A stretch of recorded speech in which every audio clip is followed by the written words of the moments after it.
Sobrang nagsisisi ngayon sina Denise Cornejo dahil nga sa ginawa nilang mismong pagbugbog kay Bong Navarro at pagkakakulong din mismo ni Bong Navarro noong 2014 ng 3 months. Kahit sabihin natin 3 months lang naman si Bong nakulong, pero gayon pa man nasira ang buhay niya sa loob mismo ng 3 buwan.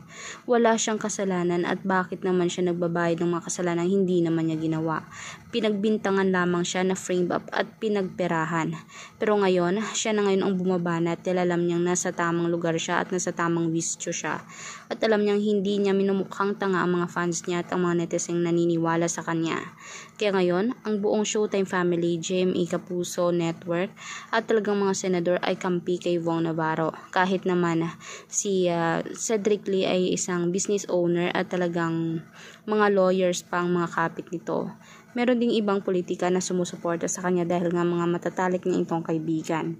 Gayon pa man, hindi naman nila masisisi kung bakit sila ay nakulong o ikukulong pa ng mas mahaba pa sa kanilang sentensya. Dahil sila mismo ang gumawa ng rason kung bakit sila mabubulok sa bilangguan. Kaya naman mas lalong minadali nila ang kanilang buhay dahil parang para sa kanila ay wala na itong saysay. Karma is real nga. Tama nga ang kasabihan na kapag gumawa ka ng kasalanan o masama ay babalik din sa iyo times 1,000 folds. Depende naman talaga sa iyong ginawa. Mabuti sana kung tumutulong siya, hindi naman.